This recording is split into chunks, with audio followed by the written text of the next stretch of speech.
ওয়া মা আরসালনাকা ইল্লা রাহমাতাল লিল আলামিন। আমি এই জগৎবাসীর জন্য হে রাসূল আপনাকে রহমত হিসেবে পাঠিয়ে দিয়েছি। মুফাসসিরিনে কিরাম লিখেছেন, মুসলমানদের জন্য বিশ্বনবী রহমত হতে পারে, কাফেরের জন্য কিভাবে তিনি রহমত হবেন? বিশ্ববাসী সবার জন্য যদি রহমত হন, একজন কাফেরের জন্য বিশ্বনবী কিভাবে রহমত হন? মুমিনুহুম ওয়া কাফিরুহুম রাহমাতান লিজামিইল আলাম।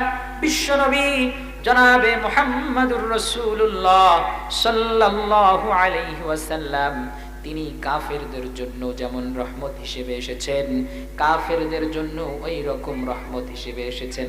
মুমিনদের জন্য রহমত কি করে?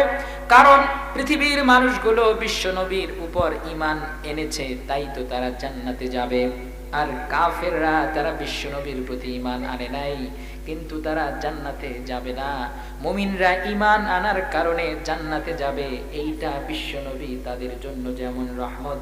আর এই পৃথিবীর কাফের মুশরিকদের উপরে কোনো ধরনের আকস্মিক বিপদ আপদ আসে না। এই বিপদ আপদ না আসাটা কারণ বিশ্বনবী তাদের মধ্যে এসেছেন, এই কারণ। সুবহানাল্লাহ।